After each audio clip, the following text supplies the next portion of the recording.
Nagaya po yung mga elder po para magpalamig guys. Ito po yung napili po namin Langawan. Na ito po nyo guys, kapag mahangin po dito sa lugar namin, wala pong tubig yung parte guys. Yung ibang parte dito guys, so walang tubig. Kasi nga po, gawa po ng hangin. Dito, makita nyo guys dito. Pakita ko sa inyo guys. Ganito po yung sitwasyon po sa Langawan. Kahit saan po ilog po dito. Ayun o. Na ito po yung dito guys ha. Ayun oh. May tubig po dyan guys. Dyan sa mga parte na yan.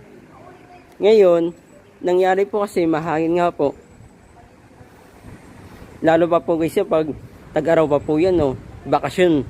Talagang tuyo po yan guys oh.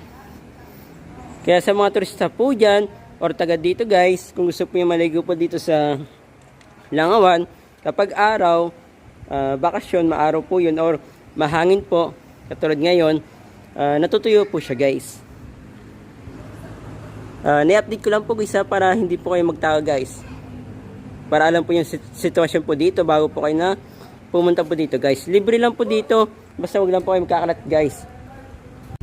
May binili si ating ilang piraso lang naman ito.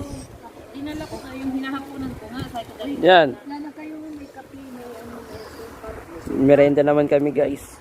Napagod sa paliligo eh. Napagod sa kakaligo. Kakalangoy pala. Pareho lang din naman para yan.